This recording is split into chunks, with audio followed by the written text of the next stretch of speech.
کھجور کے خشک پتوں کی چھت ہے اور کھجور کے تنوں کے پلر ہیں. یہ وہ چبوترا ہے جسے اصحاب صفہ کا چبوترا کہا جاتا ہے. مسجد نبوی سے متصل، بلکہ اب تو مسجد نبوی کی اندر داخل ہو گیا ہے وہ صفہ کا چبوترا. یہ وہ مدرسہ تھا جو حضور نے مدینہ میں آ کے قائم کیا. یہی باتیں چل رہی تھی نا گزشتہ جمعے. طالب علموں کے نام کیا ہیں؟ حضرت ابو بکر صدیق، حضرت عمر فاروق، حضرت عثمان، حضرت مولا علی، حضرت معاذ بن جبل، حضرت ابو ہریرہ، حضرت عبداللہ بن عمر، عبداللہ بن مسعود. کیسے سونے طالب علم، سرکار نے درس نے. حضرت عبداللہ بن عمر رضی اللہ تعالی عنہ فرماتے ہیں میں نے 8 سال حضور کے پاس پڑھا ہے اور 8 سال میں میں نے صرف سورۃ بقرہ پڑھی. آج لوگ مدارس میں آتے ہیں اور آ کے پوچھتے ہیں کتنے سال کا کورس ہے. ہم انہیں کہتے ہیں 8 سال کا. کہتے ہیں توبہ توبہ توبہ، 8 سال؟ اس میں حدیث بھی ہے، اصول حدیث بھی ہے، تفسیر بھی ہے، اصول تفسیر بھی ہے، فقہ بھی ہے، منطق بھی ہے، فلسفہ بھی ہے، صرف بھی ہے، نحو بھی ہے، فارسی بھی ہے، بہت سارے علوم ہیں. 8 سال میں جو طالب علم حاصل کرتا ہے، لیکن لوگوں کو یہ عرصہ بڑا لمبا لگتا ہے. کہتے ہیں 8 سال میں ہم کیا کریں گے. 6 سال کے 2 بچے ہیں، دونوں ایک باپ کے بیٹے ہیں. ایک گیا مدرسے میں، ایک گیا سکول میں.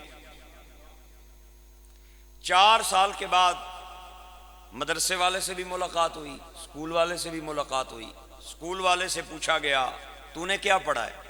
اس نے کہا میں نے 4 کلاسیں مکمل کر لی ہیں. کاغذ قلم اس کے سامنے رکھا گیا. وہ اپنا اور اپنے باپ کا بھی صحیح طریقے سے نام نہ لکھ سکا، لیکن جو مدرسے میں چلا گیا اسے پوچھا کہ تو نے کیا پڑھا ہے؟ اس نے کہا الحمدللہ میں نے 7 منزلہ 14 پارے 114 صورتاں، 30 سپارے 7 منزلہ 14 سجدے 114 صورتاں، 30 سپارے اور 858 رکوع، 1771 مداں، 1274 شداں اور 3,21,250 حروف الحمد سے والناس تک سارا میرے قرآن سینے میں آ گیا. اب مجھے بتائیں ان میں سے بہتر کون ہے؟ ایک جس نے 4 سال میں 4 کلاسیں پڑھی اور وہ بیچارہ اچھے طریقے سے نام نہ لکھ پایا، اور ایک وہ ہے جس نے پورا قرآن یاد کر لیا. اور پھر ایک اور بات کی طرف بھی آپ حضرات کی توجہ مبذول کروانا چاہوں گا. جو طالب علم سکول میں جاتا ہے اسے ٹیچر کہتا ہے پتر 7,000 روپیہ رجسٹریشن ہوئے گی، 6,000 روپیہ داخلہ ہوئے گا، اور پھر جو ماہانہ فیس ہے وہ بھی پتہ ہے نا پتر 5,000 روپیہ ہم ماہانہ بھی لیتے ہیں. یونیفارم کے پیسے بھی لائے ہو یا نہیں لائے ہو؟ 3,000 روپیہ یونیفارم کا بھی ہے. اگر یہاں پہ رہو گے ہاسٹل اور کھانے کا خرچہ علیحدہ ہے 7,000 روپیہ، تو میرا پتر یہ کرنا پڑے گا. اور جو مدرسے میں آیا اسے استادوں نے کہا پتر قرآن پاک بھی فری دے سا، قاعدہ بھی فری دے سا، یونیفارم بس عام سی جو سفید کپڑے ہیں وہی پہن لینا، اور باقی رجسٹریشن ہماری ہے کوئی نہیں، داخلہ کوئی ہمارا معمولی سا ہے، بس یہی ہے. میں ایک بات بڑی ذمہ داری سے کہنا چاہتا ہوں، آپ کی اگر توجہ ہے تو میں کہنا چاہتا ہوں. ایم اے کے لیے 16 سال ضروری ہے طالب علم کے لیے. ایم ایس سی ایم اے کے لیے جب تک وہ 16 سال نہ دے یونیورسٹی کو وہ ایم اے نہیں کر سکتا. لیکن میں یہ بات بڑے وثوق اور ذمہ داری سے کہہ رہا ہوں، جس طالب علم نے 16 سال لگائے ہیں کالج اور یونیورسٹی میں، اگر اس کا تعلق کسی دینی ادارے سے نہیں ہے، کسی مسجد سے نہیں ہے، اس کی تربیت کسی مذہبی فیملی میں نہیں ہوئی، میں ان کی بات نہیں کر رہا جن کی تربیت کسی مذہبی فیملی میں ہوئی ہے یا اللہ والوں کے ساتھ جن کی نسبت رہی ہے، اس کا علم اور معلومات کا انحصار صرف سکول رہا، کالج رہا، یونیورسٹی رہا، آپ یقین جانیں وہ بچہ یہ نہیں بتا سکتا حضور کا چہرہ کیسا تھا، لیکن میرے مدرسے دے طالب علم کو جو پہلے دن داخلہ فارم دیا جاتا ہے جس پہ بچے اور اس کے سرپرست کے دستخط ضروری ہوتے ہیں، اس میں پہلی شرط یہی ہے بچے کو داخلہ اس وقت ملے گا جب اس کا چہرہ حضور کی سنت کے مطابق ہوگا۔ 16 سال کا 16 سال سکول کالج میں رہنے والا وہ یہ نہیں بتا سکتا، مدرسے والا طالب علم بتا سکتا ہے حضور کا چہرہ کیسا تھا، حضور کی زلفیں کیسی تھی، حضور کی آنکھیں کیسی تھی۔ ہائے ہائے۔ تو گرامی قدر احباب، عبداللہ بن عمر کہتے ہیں میں نے کتنے سال پڑھا حضور سے؟ آپ تھوڑا سا آہستہ بول رہے ہیں، میں تعویذ دے دوں گا جو بندہ نہ بول سکے، انشاءاللہ ہے میرے پاس تعویذ، اونچا بولے۔ کتنے سال پڑھا؟ 8 سال میں نے صرف سورۃ بقرہ مکمل کی۔ یہ حضرت عبداللہ بن عمر کون ہے؟ یہ حضرت عمر بن خطاب کے بیٹے۔ میرے ابا جی کو پتا چلا کہ پترے سورۃ بقرہ پڑھ لئیے، ایک اٹھ لے آئے اور مدرسے نے سامنے اس کی ذبح کیتا اور گوشت بنا کے صحابہ نو کھلایا، سرکار بڑے خوش ہوئے،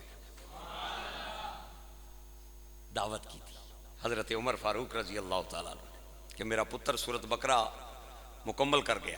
اور یہ پھر اللہ کی پیارے محبوب کی بارگاہ میں بیٹھنے کا یہ اعزاز انہیں ملا کہ حضور کے وصال ظاہری کے بعد یہ مفتی مکہ کہلائے، مفتی حجاز کہلائے، مفتی مدینہ کہلائے۔ جڑا استاد میں نے پڑھائے انہوں بڑا ناز ہے۔ میں پوچھنا چاہتا ہوں اس طالب علم کی شان کتنی اونچی ہوگی جس نے حضور سے پڑھا ہے؟ اوئے ہوئے، حضور سے پڑھا ہے۔ 8 سال میں سورۃ بقرہ مکمل کی اور ابا جان نے اونٹ کھلایا دعوت کر کے صحابہ کرام، حضور بڑے خوش ہوئے۔ اور حضرت ابو ہریرہ، آج لوگ پوچھتے ہیں مدارس میں کھلایا کیا جاتا ہے، آج میں آپ کو بتانا چاہتا ہوں حضور کے مدرسے میں پڑھنے والے طالب علم کیا کھاتے تھے، کیا پیتے تھے۔ حضرت ابو ہریرہ رضی اللہ تعالیٰ عنہ کہتے ہیں کہ صحابہ کرام جو مالدار تھے ان میں حضور نے ہمیں تقسیم کر دیا، کوئی 2 لے جاتا اپنے ساتھ رات کو، کوئی 3 لے جاتا، کوئی 4 لے جاتا، کوئی 10 لے جا یار۔ حضرت ابو بکر پورے 70 نال گن جانے سے، اوئے ہوئے 70 صحابہ نال لے جانے، راتی انہوں نے کھانا کھلانا، ناشتہ کھلانا، سویرے سرکار بڑا خوش ہونا۔ اور صفا کے چبوترے کے سامنے نا وہ جو مدرسہ تھا جو حضور نے قائم کیا مدینہ پاک میں آ کے، آج تقریر یہ ان بچوں کے لیے ہے، یہ جو بچے بیٹھے ہیں نا دستاریں سجا کے، ان بچوں کے لیے آج میری تقریر ہے، آپ حضرات کے لیے بھی ہے، آپ بھی سبحان اللہ کہہ دیں۔ صفا کے چبوترے کے سامنے صحابہ کرام ایک رسی لٹکا دیتے تھے، جس صحابی کی کھجور کی فصل تیار ہوتی وہ ایک سونا جہا کھجورا نہ خوشا اتھے لٹکا دینا سی۔ صحابہ آدھے نسی جدو سرکار کو پڑھ لوی یار تے دیکھ دے ساں کھجوراں دے خوشے تے کھاندے ساں تے حضور بڑے خوش ہوندے ساں۔ کبھی کبھی تو کھانے کو کچھ مل جاتا تھا اور کبھی کبھی یہ حال ہوتا تھا 4 دن فاقہ ہوتا تھا، 5 دن ہمیں کھانے کے لیے کچھ نہیں ملتا تھا۔ اور کپڑوں کا یہ عالم تھا کہ تہمد ہوتی تھی تو کرتا نہیں ہوتا تھا، کرتا ہوتا تھا تو تہمد نہیں ہوتی تھی۔ جس کے پاس کرتا نہ ہوتا وہ تہمد کو کرتا بنا لیتا، اور جس کے پاس کرتا ہوتا تہمد نہ ہوتی وہ کرتے کو تہمد بنا لیتا۔ یہ حال تھا ہمارے لباس کا۔ اللہ ان فاقہ کشیوں میں اور ان تکلیفوں میں اور ان صعوبتوں میں صحابہ کرام نے حضور سے دین حاصل کر کے پوری امت تک پہنچایا ہے۔ اللہ کے پاک محبوب کے صحابہ کا ہم پہ احسان ہے کہ انہوں نے حضور کی باتیں ہم تک پہنچائی ہیں۔ فاقوں کے بعد، تکلیفوں کے بعد، صعوبتوں کے بعد آج ایک طرف تیرے سکول میں پڑھنے والا طالب علم ہے، ایک طرف میرے مدرسے کا طالب علم ہے۔ سکول پڑھنے والے کے کپڑے ماں رات کو استری کر کے سوتی ہے، استری کر کے سوتی ہے۔ اور ان بچوں کے حال کبھی پوچھ لینا جنہیں استری تو دور کی بات ہے، 6 دن شاید صابن بھی نہیں ملتا کپڑے دھونے کے لیے۔ تیرے سکول میں پڑھنے والا جو طالب علم ہے وہ جب سکول میں جاتا ہے تو بجلی نہ ہو تو یو پی ایس چل جاتا ہے، یو پی ایس نہ ہو تو جنریٹر آن ہو جاتا ہے، جنریٹر کے بعد اے سی تک سکولوں میں لگے ہوئے ہیں۔ لیکن کبھی مدرسے کے کھڑکی سے جھانک کے دیکھنا کہ قرآن پڑھنے والے طالب علموں کو نہ گرمی کی پرواہ ہے نہ سردی کی پرواہ ہے۔ یہ مچھروں میں جب پڑے ہوتے ہیں خدا کی قسم فرشتے اور جنت کی حوریں بھی ان کو سلام بھیج رہی ہوتی ہیں۔